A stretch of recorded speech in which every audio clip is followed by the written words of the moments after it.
नमस्कार मित्रों, स्वागत है आप सभी का एम क्लासेस BW पर। तो आज के इस वीडियो में हम लोग सीखेंगे द्विघात समीकरण के क्वेश्चन को सॉल्व करना, क्योंकि कई बार यहाँ से भी एग्जाम में क्वेश्चन पूछे जाते हैं जो कि प्रवेश परीक्षाएं होती रहती हैं, उनमें यहाँ से भी क्वेश्चन पूछे जाते हैं और बहुत ही छोटा वीडियो होने वाला है, सो आप लोग अंत तक जरूर देखिए। तो चलिए हम लोग वीडियो को शुरू करते हैं।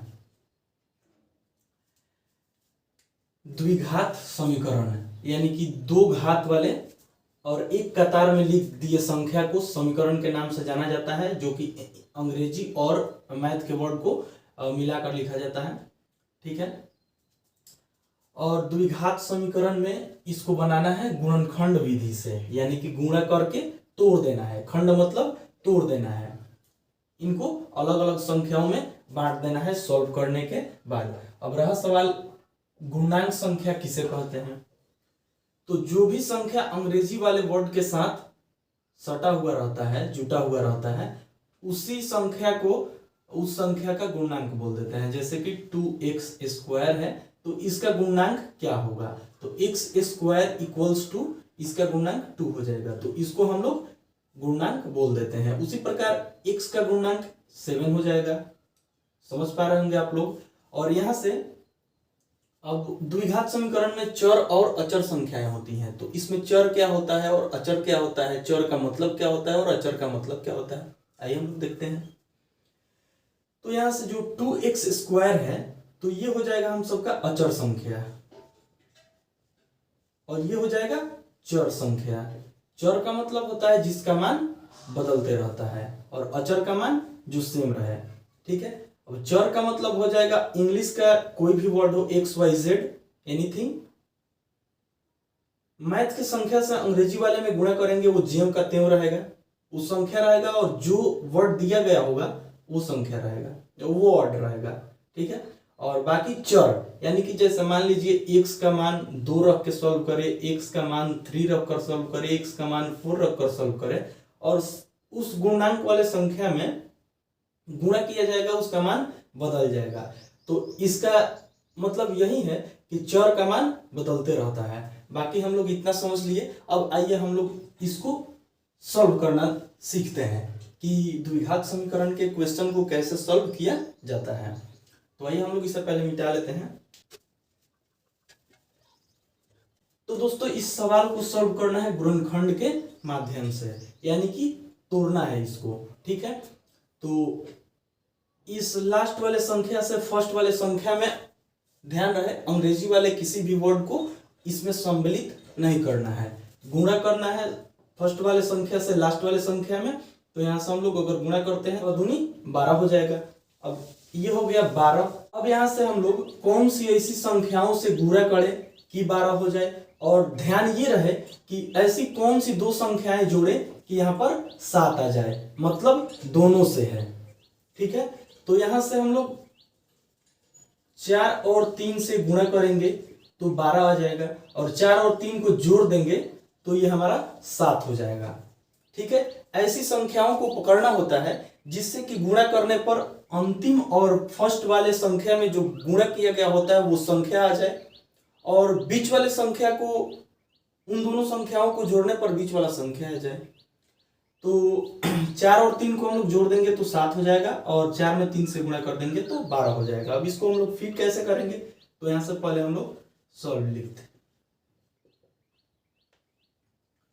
2x² है प्लस, और यहां पर +3 और +4 और +3 कर देंगे। ठीक है। तो यहां से हम लोग रखते हैं, तो यहां से 4 है और x ले लेंगे हम लोग, x + 3x + 6, ये वाला संख्या। बाकी हम लोग इस साइड वाले को मिटा लेते हैं, समझने के लिए हम लोग लिखे थे। अब इनका हम लोग कॉमन लेकर एक जगह स्थिर करेंगे। तो इन दोनों में आप लोग देखिए क्या कॉमन लिया जा सकता है। तो कॉमन लेने के लिए 2 दूनी 4 हो जाएगा, 2 भी लिया जा सकता है, और इसमें भी x है और इसमें भी x है। तो इन दोनों में से एक एक x को लिया जा सकता है। ध्यान रहे यहाँ पर 2x है और यहाँ पर केवल एक x है। तो यहां से हम लोग 2 और साथ में एक x को कॉमन ले लेते हैं, बचेगा यहाँ क्या, तो केवल x बचेगा, क्योंकि 2 बाहर निकल गया है। और इसमें केवल एक x निकला है और एक x बचा हुआ है, और 4 में 2 से 4 में भाग देंगे, प्लस का प्लस कर देंगे और 2 बच जाएगा और x बाहर निकल चुका है, और बाकी जो प्लस है प्लस कर देंगे। और इन दोनों में हम लोग केवल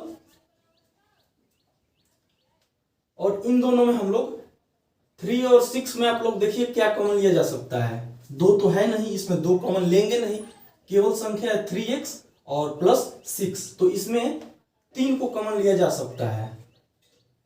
3 को कॉमन लिया जा सकता है, तो 3 को हम लोग कॉमन ले लेंगे, और बाकी यहां से 3 बाहर आ गया, बचेगा केवल x, और प्लस कर देंगे, और 3 में 6 से भाग देंगे, बचेगा 2। यानी कि केवल कॉमन ले लेने के बाद पहला वाला में जो आता है सेम फिट कर देते हैं दूसरे वाले में, बराबर हो जाता है, ठीक है। और बाकी हम लोग इसको एक जगह कर लेते हैं, जैसे कि x प्लस 2 और ये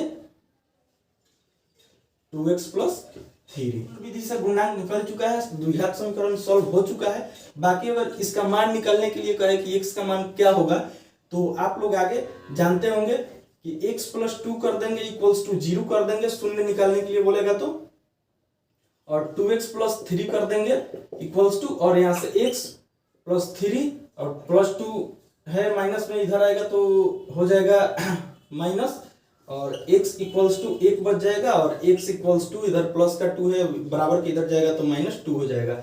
अगर x निकालने के लिए बोले, शून्य का मान निकालने के लिए बोले तो, अदरवाइज हमारा सवाल यहीं पर सॉल्व हो चुका है, यहीं पर सॉल्व हो चुका है। आइए हम लोग एक और क्वेश्चन को देखते हैं।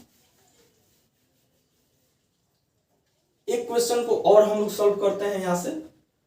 क्वेश्चन नंबर दूसरा है 2x square minus 5x plus 3, ठीक है, ये हमारा क्वेश्चन नंबर दूसरा है। अब यहां से हम लोग क्या समझे कि फर्स्ट वाले संख्या से लास्ट वाले संख्या में गुणा कर देंगे, यहां से इसको गुणा कर देंगे तो हो जाएगा 3 दूनी 6 हो जाएगा। अब 6 को इस प्रकार से तोड़ा जाए कि ये 5 है और गुणा करने पर 6 है, तो यहां से संख्या तो हो गया हमारा ये 2 3 6 हो गया, ठीक है। लास्ट वाले और फर्स्ट वाले में गुणा कर दिए तो 6 हो गया। अब 6 को किस संख्या से भाग दिया जाए, गुणा किया जाए, जोड़ दिया जाए, या फिर जो किया जाए कि गुणा करने पर 6 आए और जोड़ने पर -5 आए। तो यहां से हम लोग देखते हैं 2 गुणे 3 अगर कर दिया जाए तो ये हो जाएगा 2 3 6, और जोड़ने के लिए और इसी संख्या को हम लोग -2 और प्लस इधर -3 कर देते हैं प्लस में देकर, तो हो जाएगा हम सभी का ये 6 हो जाएगा, और बाकी इसको जोड़ेंगे अगर हम लोग तो हो जाएगा हम सभी का -5 हो जाएगा। हम सॉल्व कर लेते हैं। 2x solve 2x square minus है, माइनस कर देंगे और माइनस को इधर 2x कर देंगे, और यहाँ माइनस यहाँ पर हम लोग 3x कर देंगे, और प्लस यहाँ से हम लोग 3 कर देंगे, ठीक है। बाकी इसको मिटा देते हैं और यहाँ से हम लोग कॉमन ले लेंगे, ठीक है। तो यहाँ पर हम 2 में 2 कॉमन ले सकते हैं, और इसमें 2x है और इसमें 1x है, तो 1x को लिया जा सकता है, इसलिए हम लोग 2 और 1x को कॉमन ले लेते हैं। बाकी ब्रैकेट में हम लोग कर देते हैं, केवल यहाँ पर x बचेगा और माइनस है तो माइनस कर देंगे, और यहाँ पर 2 ले लिया जा चुका है, और यहाँ पर x भी ले लिया गया है, तो यहाँ पर -3 को हम लोग कॉमन लेंगे, ठीक है। तो यहाँ से -3 को कॉमन लेंगे और -3 निकल जाएगा, बचेगा केवल x, तो यहाँ से हम लोग घर में केवल x रख देंगे और -3 में भाग देंगे, तो यहाँ से -1 निकल कर चला आएगा, यानी कि ये दोनों सेम है। बाकी इन दोनों को हम लोग एक जगह इकट्ठा कर देंगे, और बाकी 2x - 3 को एक जगह कर देंगे। ये सवाल बनकर सॉल्व हो चुका है, और बाकी शून्य का मान पूछे तो आप लोग निकाल सकते हैं, जो कि यहाँ पर हम पहले वाले क्वेश्चन में बताए हैं।